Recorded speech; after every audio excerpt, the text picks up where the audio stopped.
Now most of the stuff I've got ready in the bathroom, can you see that it's going to be way easier to paint now with nothing on the walls anywhere, the trim gone and stuff like that. And I'm still gonna go around and check some stuff. And I noticed there's a door bumper here that's going right into the wall. I'm gonna go ahead and remove that. Before I paint this room, I'm gonna go ahead and pop the door off. But until I do that, this one happens to have these little things. Have you ever seen these? It happens to be on the top hinge and the middle hinge, and you can adjust this in and out.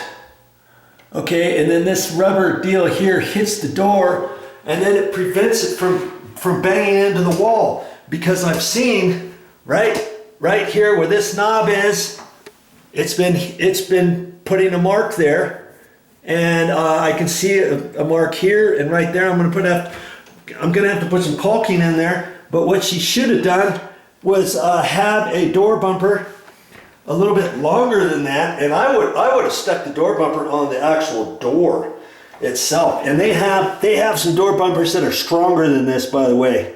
This one's really tinny, and that's how they used to be years ago. And I can tell it's been bent when it hit. It kind of bent it up, so it's already kind of coming up at an angle. And I went ahead and adjusted these out a little bit so that the door has a springiness to it. See, like that?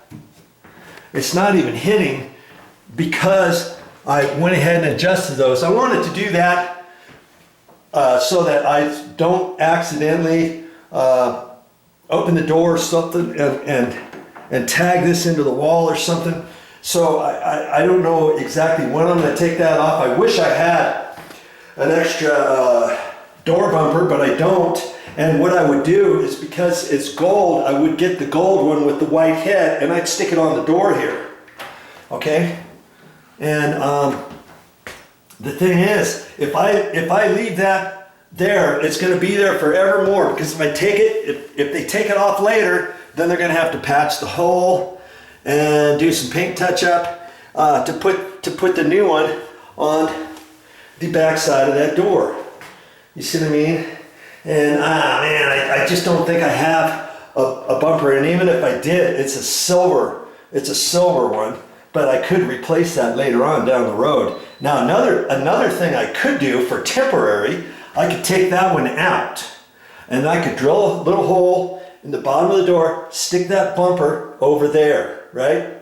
And then the next time I come up here to see them, they're going to be here in a few weeks, and then I can come up and visit. I could get a door bumper that's the bright brass one that'll match this, and then I can take that old funky one back off of the door and screw it on there. That way I can take this one off all the way and caulk that hole, and won't have to worry about that anymore. And the new one will be there, and it'll be stiffer. It's actually got a thicker base, and then it kind of graduates up. I don't know if you've seen those at the hardware store or not, but those are a really good one to get, and I think that's what I'll do. Okay, plus where they have it, they got it way up high, and they don't have it at the very end of the door. It's back set a little bit. So because of all those reasons, even when it hits, see, if it hits too hard, just the tip of that can touch that. If somebody's kind of depressing on the door a little bit, some kids are playing or whatever, and it's gonna tag that again. Well, if I put it down there, it's not going to hit the wall, it's going to hit the baseboard, and it's going to be stronger, and it's going to allow a little bit of extra clearance here. Just you know, an additional ½ inch. So this should never hit that again. Okay, so that's how I'm going to fix that. All right. Now here's something else I'm going to do in the bathroom. You see this light switch? You see anything funky about it? You see that it's not straight, it's crooked? Look how crooked it is. So when I take that the cover plate off, I'm gonna find the electrical panel, and I know the electrical panel is in here, and it's actually behind this picture. Yes, it is. I'll find which circuit it is, turn it off, and then I'll undo the screws, and I can adjust the light switch so that I can get that straight. And incidentally, when you get ready to take cover plates off, if the last painter painted around this, he might have, obviously paint will have gotten behind there, so you got to be really careful when you take these off.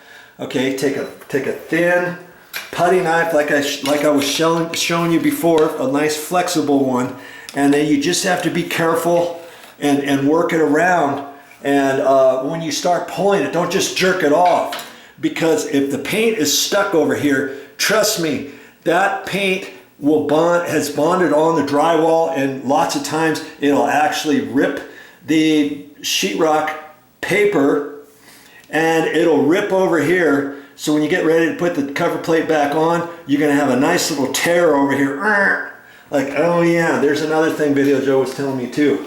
It's all these different things you're learning as we go. Yeah, it's all real easy. It's just a matter of doing it, remembering a few things. And I'm gonna check when I take the electrical duplex outlet cover plates off. I'll kind of stand back and take a look at them. This one's crooked, I can tell, but that is kind of behind this dresser. So do I really have to do it? No, I really don't have to do it. This one is behind the beds. You're never going to see it. And you see something funky about it? If this was out in the field somewhere, I'd have to fix it. Well, first off, I see that the cover plate has a crack in it. You're not supposed to leave cracked cover plates on there. Secondly, do you see something else here? The duplex electrical outlet is a different color than the cover plate. You see there? It's not a bright white one. This is probably almond, and this is probably a different color. They've got like 3 different color plates of cover plates. 3 different colors of cover plates.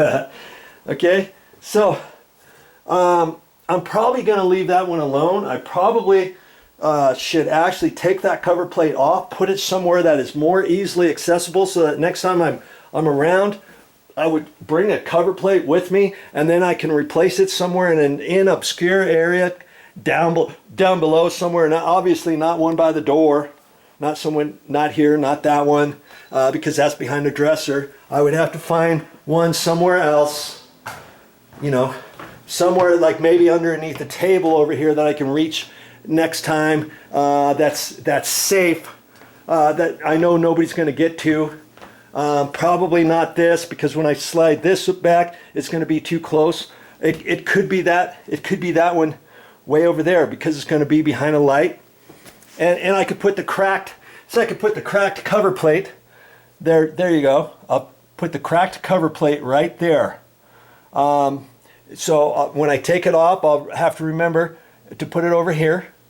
And then next time I come, I'll bring a new cover plate with me, and an off-white one, and then I can swap it right there, nice and easy. See what I mean? I'm going to take that cover plate and I'll put that one back behind the bed, because by code you're not supposed to have cracked cover plates, and I'm just doing what I should do, and letting you know, hey, if you're going to do something, you might as well do it right. You know what I mean?